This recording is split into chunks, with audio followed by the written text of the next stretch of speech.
मैं कह रहा हूँ कि सबसे झूठा अगर चीफ मिनिस्टर ने हिंदुस्तान में तो केजरीवाल है। आज स्टेटमेंट क्या देता है उसी को बदल के कर देता है। 2 दिन पहले उनकी बीवी तो ईमानदार बताती है, कहते पढ़े लिखा नहीं तो कौन सा। अरे बीवी तो सभी को अच्छा बताएगी, सबकी बीवी सबको अच्छा बताएगी। एक शराबी पति उसको कमा के नहीं देता पत्नी को, तो भी वो उसके साथ रहती है। क्या करे, मजबूरी उसकी। और वो भी चाहते हैं कि केजरीवाल जेल में रहे तो मैं चीफ मिनिस्टर बन जाऊं। उसका टारगेट यही है। वो तो अपने छाती ठोक के जब लगातार केजरीवाल जी कहते हैं कि हम ईमानदार है, आपको नहीं लगता है चाचा? अरे बिल्कुल नहीं। इस बता रहा हूँ पूरे भारतवर्ष में इस जैसा भ्रष्ट आदमी नहीं है, हिंदुस्तान में नहीं है केजरीवाल जैसा। आम आदमी के लिए मैं जिंदगी अरे कुछ नहीं, ये राजनीति में इसने क्या किया पता आपने? जब दिल्ली के अंदर इन्होंने अधिवेशन किया था, सब कुछ किया था, ठीक है। उसके बाद क्या किया इसने? क्या कहता था, मैं ऐसा करूंगा वैसा करूंगा, उसका उल्टा कर रहा। कभी बेटे की कसम खाता है और दूसरे दिन उस कांग्रेस खा जाता। कांग्रेस व्यवस्था तो कम से कम अच्छा की है ना। कुछ नहीं किया, कुछ नहीं किया।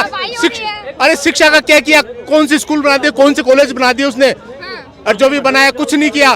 खुद का उसने मकान बनाया, खुद का रहने का जो रेजिडेंस है उसके अंदर उसने अरबों रुपया लगाया है। पब्लिक के लिए क्या किया उसने? पब्लिक का पैसा खा गया वो।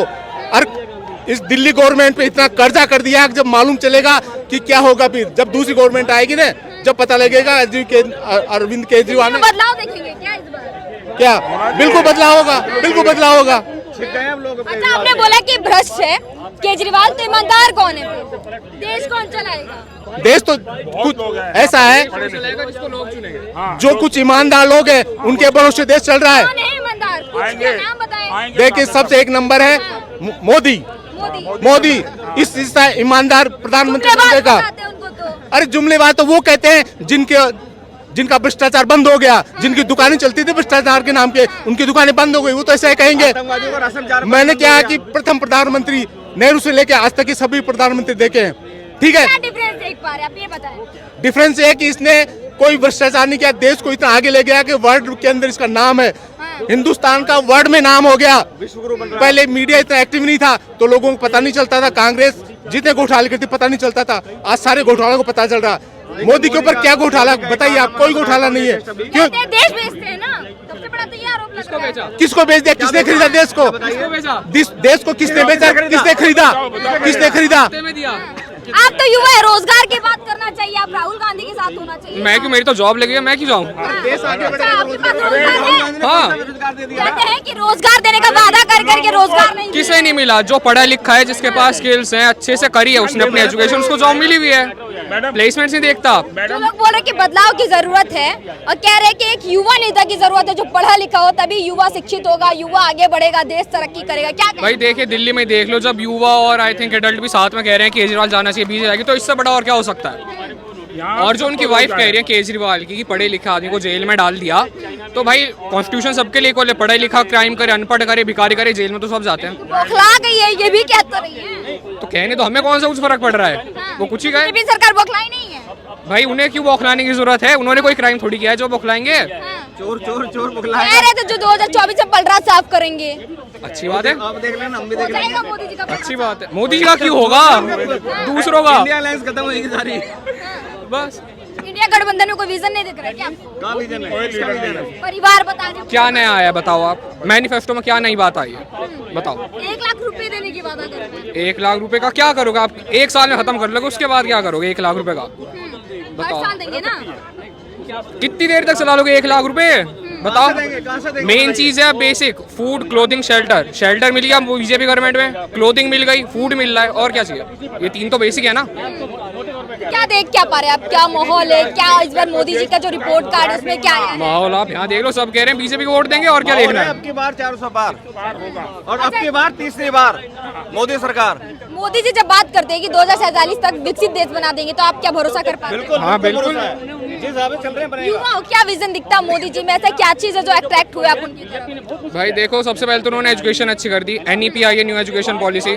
स्कूलिंग हमने भी 2014 से पहले की हुई है, अब काफ़ी अच्छी हो गई है। जो कोर स्किल्स हैं जैसे कोडिंग, टेक्निकल स्किल्स, वो इम्प्लीमेंट हुई हैं, तो डेफिनेटली चेंज तो है। खत्म हो गई है जो इंडियन अलायंस का गठबंधन है ना, इनको खतरा है। इन्हें पता है हम खत्म साफ। जो पिछली बार सीटें आई थी ना इनकी, उनसे भी कम आएंगी इस बार, उनसे भी कम आएंगी।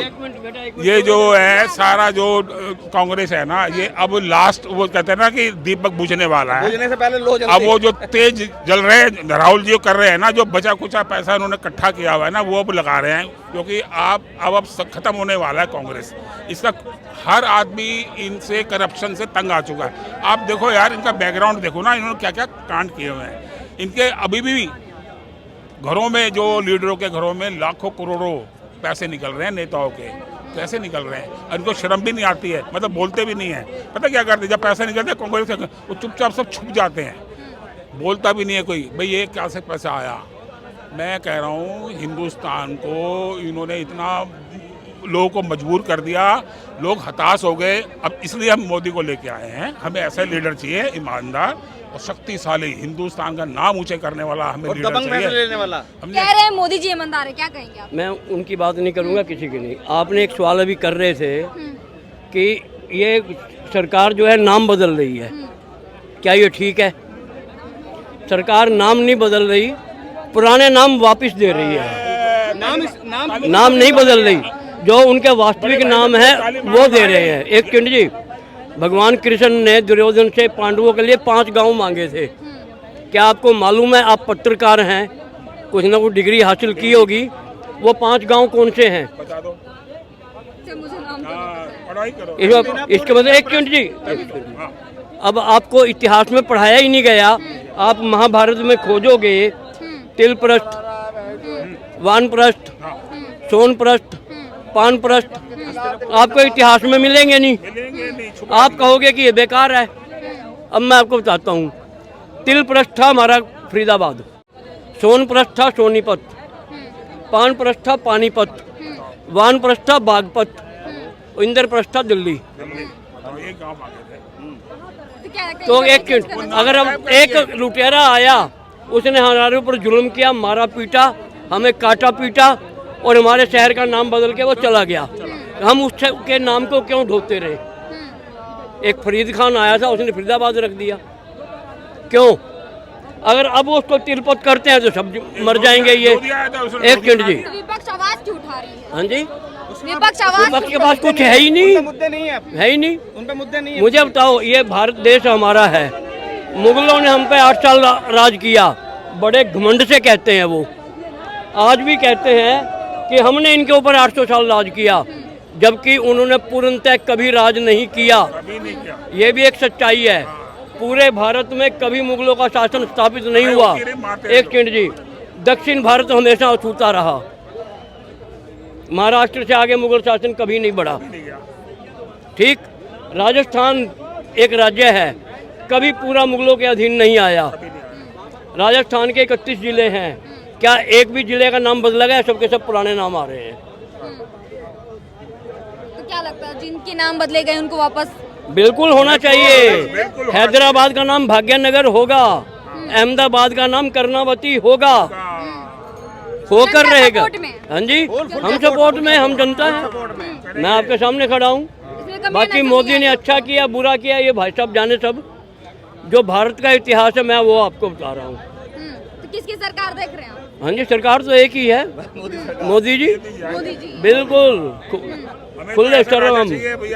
वो सबसे बड़ी उसकी विशेषता यही है, जो इस देश की विरासत है वो उसको लेके चल रहा है।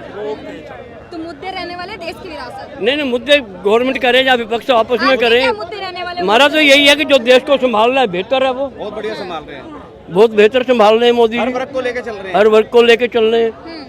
क्या जो कहा जा रहा भेदभाव हो रही है, दंगे कौन फसाद? कह रहा है? एक मिनट जी, कौन कह रहा है? विपक्ष कह रही है। विपक्ष, एक मिनट भाजी, एक मिनट जरा, विपक्ष है कहाँ? कौन सा है विपक्ष? इंडिया गठबंधन अरे एक मिनट, कोई 40 सीट, कोई 18 सीट, कोई 3 सीट और 303 वाले को चैलेंज दे रहे हैं। जो खुद इंडिया गठबंधन सारा चोर इकट्ठे होकर के, जिसको पब्लिक ने 303 दी उसको चोर बता रहे हैं। और राहुल गांधी ने राफेल के मामले में सुप्रीम कोर्ट में लिखित में माफी मांगी कि मैंने गलत आरोप लगाया। नहीं मांगी है तो आप पत्रकार, आप खुलासा करो। और आपने अभी एक मिनट जी, केजरीवाल 1 मिनट लगाता है आरोप लगाने में, किसी पे भी आधा मिनट लगाता है माफी मांगने में, गलती हो गई। माफ़ कर दो। तो अच्छा ना गलती मानते हैं। हाँ जी, अच्छा यानी कि किसी को बदनाम करके आप गलती करो और कहो कि अच्छा है कि गलती माफ मान ली। मेरा आज तक मेरी 73 साल की उम्र है। दिल्ली एक वाले तो सेकंड, भगवान मानते हैं ना अरे एक तो। सेकंड जी, मैं दिल्ली वाला हूँ, मैं नहीं मानता। दिल्ली के लोग मेरी 73 साल उम्र है, ठीक। मुझे आज तक मेरे शरीर में एक बूंद शराब नहीं गई। केजरीवाल मुझे बताया, मैंने इसको दारू पी के नाले में पड़े हुए देखा था, बाद में कह दे गलती हो गई। भगवान मान यानी कि मुझे बदनाम करके फिर बाद में माफी मांग ले, ये कोई तरीका थोड़ी हुआ। आपका कहने और का केजरीवाल की आदत है गडकरी से माफी मांगी, सुषमा स्वराज से माफी मांगी, अरुण जेटली से माफी मांगी, शीला दीक्षित ऊपर चली गई, वरना उनसे भी मांगता। सबसे माफी आपको ये मालूम है अरविंद केजरीवाल ने अपने बच्चे की कसम खाई थी कि मैं अपने बच्चे की कसम खा रहा हूँ, मैं कांग्रेस से कभी गठबंधन नहीं करूंगा। आपको याद है नहीं है? आज कांग्रेस से गठबंधन कर रहा है। कहाँ गया उसके बच्चे की कसम? और अभी आपने इस लड़के से पूछा था कि यूथ क्या चाहता है मोदी सरकार से। आपने देखा होगा जब यूक्रेन रूस का युद्ध हुआ, यही हुआ थे वहाँ फंसे हुए जो डॉक्टरी पढ़ाई करने गए थे। क्या हुआ वहाँ? दोनों कंट्रियों को युद्ध बंद कराया और उनको एक एक बच्चों को हमारे वापस आए और बस पे जहाँ तिरंगा लगा दिया, किसी ने कुछ नहीं आया, जाओ। और उसके पाकिस्तान जो अपने बच्चों अपने जनता को नहीं ला पाया, उन्होंने भी 3 रंगों से करके अपने उस पर इंडिया का झंडा लगा, वो भी आए।